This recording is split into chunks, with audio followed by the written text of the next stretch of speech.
नमस्कार, मी डॉक्टर कविता राणे. बुलेटिनमध्ये आपल्या सर्वांचं स्वागत. बुलेटिनच्या सुरुवातीला बातमी सिंधुदुर्गातल्या सावंतवाडीमधून.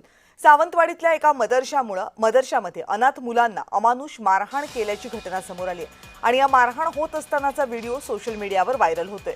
नितेश राणे यांनी मारहाण प्रकरणाची गंभीर दखल घेतली आणि आरोपींवर कारवाई करण्याच्या सूचना दिल्यात.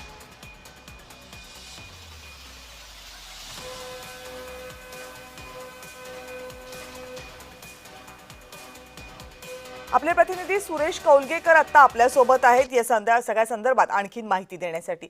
सुरेश, हा मदरसा नेमका आहे कुठे, हा प्रकार नेमका केव्हाचा आहे आणि आत्ताची या सगळ्या व्हिडिओ संदर्भातली पोलिसांची काय कारवाई?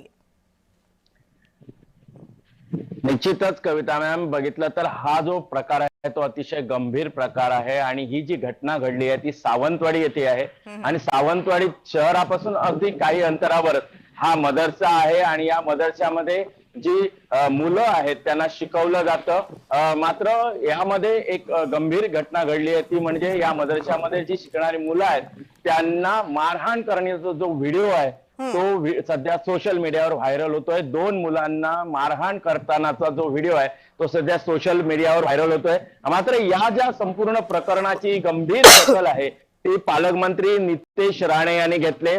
कायमच बघितलं तर पालकमंत्री नितेश राणे हे हिंदू संदर्भात ज्या भूमिका आहेत त्या प्रभावीपणे मांडत असतात. मात्र ही जी घटना आहे याची दखल घेतलेली आहे आणि त्यांनी सक्त सूचना प्रशासनाला दिल्या या संदर्भातली जी पोलिसांनी आहे ती कारवाई करावी आणि या संदर्भातला जो अहवाल आहे तो तातडीने द्यावा असाही इशारा दिलेला आहे. त्याबरोबर आणि एक महत्वाचा इशारा दिले की आपल्या सिंधुदुर्ग जिल्ह्यात असे प्रकार आपण खपवून घेणार नाही असाही गंभीर इशारा पालकमंत्री नितेश राणे यांनी दिलाय. आता या संदर्भात जो व्हिडिओ आहे तो केव्हाचा आहे, मग त्याचबरोबर या प्रकरणात संपूर्ण पोलीस आता काय भूमिका घेत आहेत याकडे सर्वांचं लक्ष लागून राहिलेलं आहे. मात्र हा जो प्रकार आहे अतिशय गंभीर घटना आहे, त्यामुळे या संदर्भात आता पोलिसांची भूमिका निश्चित पाहावी लागेल. कविता, धन्यवाद सुरेश, तुम्ही दिलेल्या सगळ्या सविस्तर माहितीबद्दल.